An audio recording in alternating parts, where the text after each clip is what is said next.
Oi. Eu pensei muito antes de fazer mais um vídeo, porque eu vejo pessoas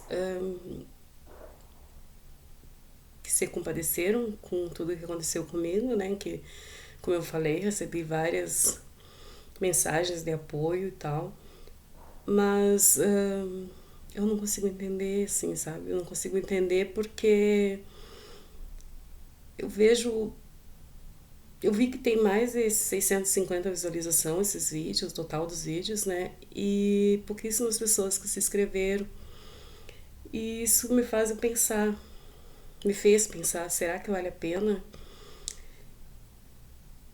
Porque eu não consigo, às vezes, assim, entender se as pessoas olham por curiosidade, por fofoca, por pena. E eu fiquei pensando sobre isso durante esses dias, me questionando.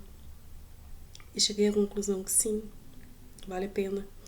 Porque se eu puder salvar uma criança, se eu puder ajudar uma mãe, sim, vale a pena e vai seguir valendo a pena pra mim, porque tá me ajudando muito. Então, eu vou sim seguir falando. Mesmo que tenha pouca visualização, mesmo que tenha pouquíssimas curtidas, mesmo que poucas pessoas se inscrevam, eu vou seguir falando porque tá me fazendo bem. Falar tá me fazendo bem, tá me ajudando muito a enfrentar algumas coisas. E quanto ao que eu falei no último vídeo sobre o que eu estudei e tal, assim que eu consegui me formar, não foi querendo mostrar o que eu sou hoje. Não, isso pra mim não sabe, não tem porquê eu fazer esse tipo de coisa. É porque muito tempo eu escutei jornalistas falando, apresentando casos de abuso sexual, de estupro e tal. E eu sempre ouvia como comentário deles, acabou com a vida da criança. E isso cada vez que eu escutava, e ainda alguns hoje em dia falam, me arrebenta. É como se pisasse em mim. Me machuca muito porque não acabou com a minha vida. Eu segui. Claro que ficou marcas, vai ficar pro resto da vida, fica marcas pro resto da vida. As dores estão ali, não cicatrizam, acho que nunca vão cicatrizar, né? Mas quando falam isso é como se pisoteassem numa ferida aberta, sabe? E eu acho absurdo uma pessoa falar uma coisa assim pra uma pessoa que já tá tão machucada. Isso sempre me fez muito mal, muito mal. E talvez por isso eu tenha feito questão de falar o que eu estudei, que eu consegui me formar, que eu consegui criar, constituir uma família, criar meus filhos com muita dificuldade, é verdade, mas criei. E então por isso que eu falei assim. Ontem, na casa que eu frequento, na casa espírita que eu frequento, eu ouvi uma pergunta que é muito comum para nós espíritas assim.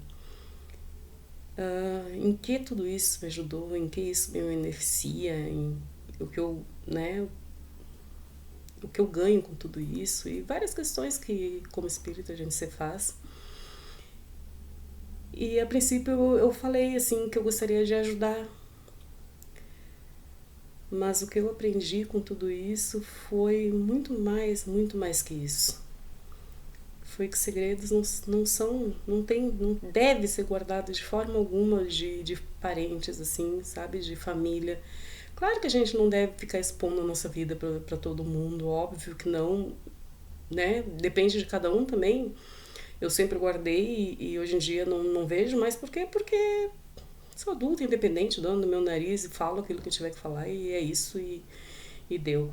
E eu acho que esse assunto não é um assunto para ficar guardado, não tem que ser escondido, nada, porque eu vivi muitos anos guardando tudo isso e só me fez mal. Então, eu acho que eu aprendi a ter respeito por mim. Aprendi que eu sou muito mais forte do que eu pensava, que eu tenho muito mais coragem do que eu pensava e que sim, eu quero poder ajudar, eu quero poder fazer com que as pessoas entendam que vítima é vítima e não tem por que esconder. O abusador fica ileso, fica escondido, fica como inocente para as pessoas, para muitas pessoas. Ok, é um direito deles, e sim, se quiserem agir dessa forma, tudo bem. O dia que eles tiverem que acertar com o homem lá de cima, é com ele, não vai ser comigo. E problema nenhum quanto a isso, mas quanto a mim, eu acho que ajudar os pais a entenderem algumas coisas, a compreenderem que quanto mais diálogo tiver dentro de uma casa, quanto mais diálogo existir entre os filhos, eu acho que vai ser muito bom, sabe? Assim, eu acho que deve existir esse diálogo, deve acontecer um diálogo aberto com criança e para poder ajudar. Eu vi uma pergunta de um menino de 11 anos, vai fazer 11 anos, para uma mãe, e eu achei muito interessante aquilo, porque eu sempre fui muito franca com os meus, né, desde pequeno, desde sempre, sobre o que acontecia e tal, sobre questão sexual, sempre fui. Até demais, eu acho, exagerava quando eles eram pequenos, elas principalmente. Mas a pergunta do menino foi quando viu cachorros, uma cadela no cio, né? E os cachorros em volta, e ele não entendeu o que estava acontecendo, e a mãe ficou com vergonha, ficou vermelha na minha frente, assim, vermelha de responder. Para responder a pergunta, né? E eu achei interessante porque eu sempre respondi de uma forma tão natural que ver isso acontecer para mim foi um pouco estranho, assim. E ela não conseguia responder. E eu disse pro menino assim, não, eles estão namorando. Eles estão namorando, eu falei, né? Claro, porque não era meu filho e tal, eu tive respeito, tenho respeito por eles. Mas eu disse que eles estão namorando, porque são animais, eles não têm quarto, né? Mas para os meus filhos eu respondi de uma forma diferente. Quando meu filho viu uma vez, perguntou, fez a mesma pergunta, né? Criança, normal. E eu disse, eles estão transando. E, claro, os meus já sabiam, já entendiam tudo, porque, como eu disse, eu sempre falei. Então, para mim foi normal responder aquilo ali. Eu digo, animal é animal, eles não entendem o que é quarto, eles não sabem que tem que ir para um quarto. Eles simplesmente acontece. A vida animal é assim. Então, se os adultos, os humanos, né, hoje em dia fazem sem pudor nenhum, sem vergonha nenhuma, imagina um animal. Pelo menos o animal é irracional, né? Até onde a gente sabe, porque eu acho que tem muitos animais muito mais racionais que homens.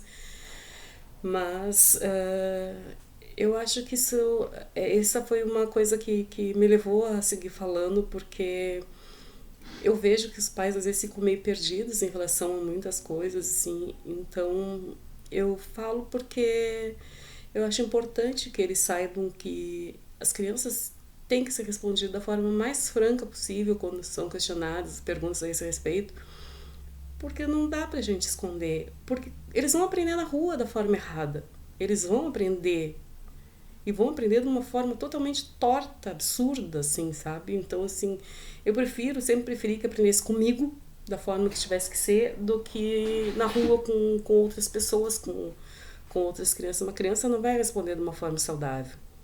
Eles vão responder de maneira bem vulgar. Porque eles aprendem de uma maneira vulgar, porque aprendem na rua. Então, eu acho que sentar, conversar, explicar, né, da melhor forma possível para os filhos que existem coisas que não podem ser permitidas, existe parte do teu corpo que não deve ser tocado, que criança não pode permitir, o que é órgão sexual. Claro que uma criança é difícil entender o que é um órgão sexual, né, mas pode dizer, olha, aqui o lugar de fazer pipi não pode ser tocado, sabe? Eu acho que os pais têm que acharem uma forma de poder responder para os seus filhos que existe parte do corpo que não deve ser tocada e que tem sim que vir, tem que falar, tem que chegar e dizer, não pode confiar 100% em tio, primos, vô, muito menos, né, estranhos, mas na família principalmente, porque grande parte dos abusos acontece dentro da família. É entre pais, é entre tios, é entre padrinhos, é entre irmãos. Então, eu acho que assim, tem que ter cuidado geral com as crianças, porque esses crimes não podem mais acontecer de forma alguma, porque geram danos absurdos na vida de uma criança, né, de uma pessoa. E eu acho que é isso, assim, por hoje, assim, que eu gostaria de falar e explicar o porquê de seguir falando nesse assunto. E sempre que possível, sim, eu vou seguir falando, porque eu acho necessário. Eu acho que cada vez é mais necessário, porque as pessoas estão muito dentro de casa com essa função da pandemia. E as crianças estão ficando parte com os avós, parte com os padrinhos, parte com os irmãos, né? E a gente sabe, eu sei que não dá para confiar. Eu vivi isso e sei que não dá para confiar em família, em parentes, homens dentro de uma casa. Claro que existe dentro de várias famílias muita gente honesta, muita gente boa, mas existem pessoas que são doentes, né? Ou que se acham, que se dizem doentes. Não... Bom, eu acho que por hoje era isso que eu queria falar. Espero que vocês se inscrevam para que eu possa seguir falando. Se eu tivesse tido como pessoas inscritas a quantidade de pessoas que visualizaram esse vídeo, estaria me ajudando muito, porque não só estaria me dando apoio moral, mas, sabe, me incentivaria a eu entender que eu não estou sozinha e que existem mulheres que não estão sozinhas. Que a gente possa criar uma rede de apoio uma com a outra, que a gente possa estender a mão uma para a outra e que isso não fique só entre quatro paredes, que isso saia para fora das casas, que esse assunto seja mais discutido, seja mais aberto, porque isso faz muito bem para quem foi machucado, sabe? Receber apoio, receber um braço, uma mão, um apoio, um ok, eu tô contigo, eu te apoio, tá? Tamo junto nessa. Existem palavras tão simples que não precisa nem ser uma pessoa vizinha, nem ser uma pessoa da família para dizer, mas pessoas de longe. Eu sei que esse vídeo está fora do Brasil, eu sei que tem pessoas de tudo que é lugar olhando, vendo os vídeos que eu estou postando, porque eu já recebi retorno. E então, vai lá, se inscreve, dá um apoio de uma outra forma, não só olhando. Obrigada.